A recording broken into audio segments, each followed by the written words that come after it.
Initially, I was going to make this video titled, "Let's Talk About Tyler Myers," but I had to go through my own video history, my upload history, and actually take a look at the videos that I have already made about Tyler Myers. The most recent video I uploaded specifically only about Myers was a few months ago, 2 months ago to be exact, talking about how he has been real good for the Vancouver Canucks. That one has a 91% like to dislike ratio, so I think most people who watched that video, there were over 2,000 of you, which I very much appreciate, can somewhat at least agree that at the time of that video's publication, there was a consensus that Myers was honestly pretty alright. But this video is going to be titled "The Ups and Downs of Tyler Myers," because earlier in the season when the team was doing greatly and Tyler Myers was honestly being really effective and real good, that was kind of the up. It was an up time for Tyler Myers, but now, taking a look at the games played recently and watching these Vancouver Canucks performances, there are many things about Tyler Myers' game specifically that remind me of a good combination of Luca Sbisa and Eric Goodbranson. Now, if you understand the context of Vancouver Canucks defensemen in the past, you know exactly what I mean, or if you've been watching the games recently, you know exactly what I mean. We experienced an up with Tyler Myers earlier in the season, but now, I think we're kind of in the downtime. Recently, Tyler Myers hasn't been as real good as I was proclaiming he was in that video 2 months ago. And I think it comes with the territory with this kind of player. A huge right-handed defenseman who gets points, but whose former teams have labeled him as a somewhat defensive liability. This is the territory with Tyler Myers. You're gonna get those up times like we saw back in October, and you're gonna get those down times like what we're seeing now. And the down times look really, really bad. And I'm gonna say that. Tyler Myers had a few really, really bad plays over the past few weeks. Things like defensive back-checking, things like sprawling out on the ice, things like defensive zone giveaways and turnovers, where if you're taking a look at it, a lot of Canucks fans online have really been voicing their opinions. Tyler Myers, not Tyler Myers, just the word Myers, was the #1 Twitter trend in Vancouver last night after the Canucks lost to the Montreal Canadiens. Myers. That was the #1 Twitter trend. And now, I will say that a lot of that does have to do with the fact that Seth Myers was also kind of in the media, because Seth Myers and tweets about Seth Myers will also contribute to the word Myers being popular in Vancouver, but clicking on it, there were many opinions shared about Tyler Myers last night, and a lot of that does have to do with his defensive zone coverage.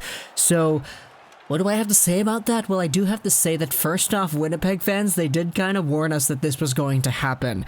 And in fact, a lot of people kind of had this idea that this was going to be inevitable. It's like Thanos. It was eventually going to happen.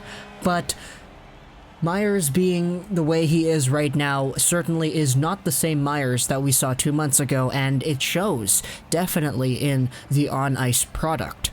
Tyler Myers today has been caught on some really bad defensive lapses. We talked 2 days ago about the Vegas game, where Tyler Myers was just gliding towards the defensive zone while Pacioretty came in, kind of cut around Adam Gaudette, and then he scored. And we also talked about Tyler Myers sprawling out on the ice yesterday against the Montreal Canadiens, where the Canadiens got their disallowed goal. Myers was the guy who fed it out in front to Armia, but before that, he was the guy who was sprawled out in the corner, just trying to do something with his stick.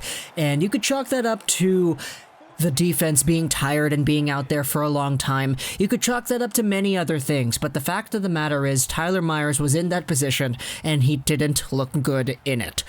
The past few weeks haven't been great for Tyler Myers, which is why I say we're in a down time right now, but I won't say that this is something that surprises me. Tyler Myers was always somebody who had a somewhat aura of uncertainty towards his game in terms of which Tyler Myers you would get night in and night out. We saw that with Winnipeg, and we saw that with Buffalo. I will say that Myers was amazing in the first few games for the Canucks, but recently, things have kind of gone a little bit south. Does that mean that Myers has no chance of becoming the old Tyler Myers and becoming good again? No, that doesn't mean that. That doesn't mean that remotely. But I'm just pointing it out that the Tyler Myers we have now is different.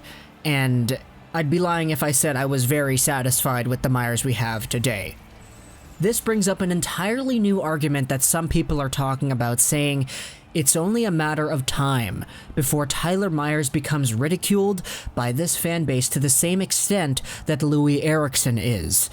Now, Louis Eriksson is in a whole nother level of untouchable and a whole nother level of Vancouver fan base perception than Tyler Myers is. It comes with the contract, it comes with the production.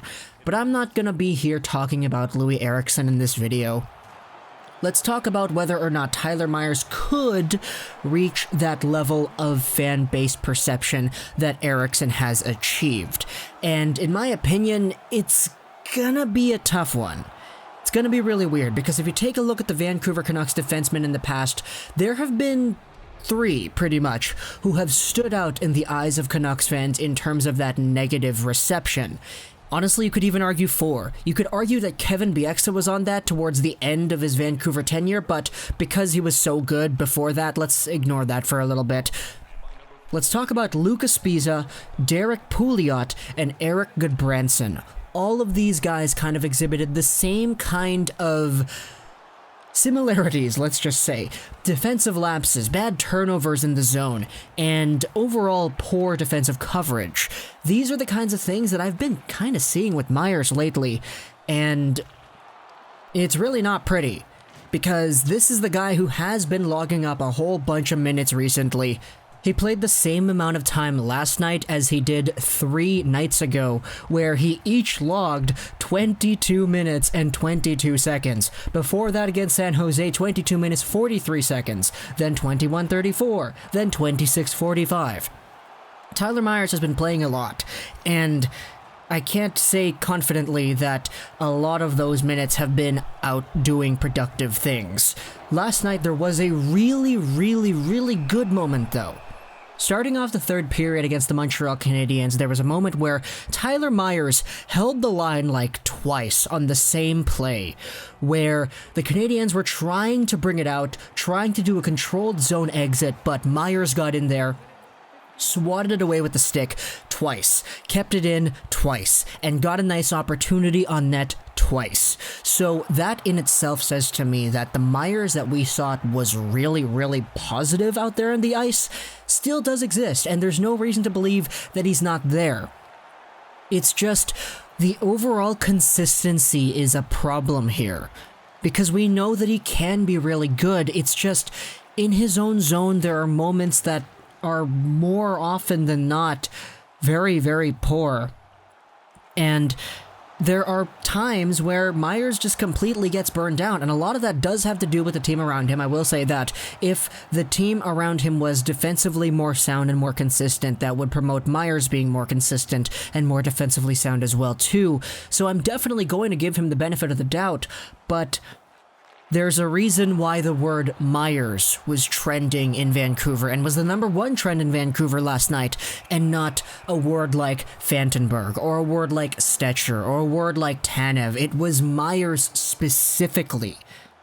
So I do want to articulate that there are ups and downs with this player, and I do want to articulate that I kind of did see this coming, but the good still does exist. And the good still can come out to play once in a while. It's just that when we're in the down moments of Tyler Myers' tenure here, we do get it pretty rough. I will say that. So, overall, you can leave your comments in the comments below. I know I will get a ton because it's about Tyler Myers on this specific subject, and Vancouver fans are very passionate about Tyler Myers. I will say he was good. He hasn't been amazing recently, but there are some moments where he does look awesome. Like last night, against Montreal in the third period. That one shift, probably the best shift I've seen him play all year. And we do know that does exist, but how frequently that comes up remains to be seen. Hope you enjoyed this video. And bye.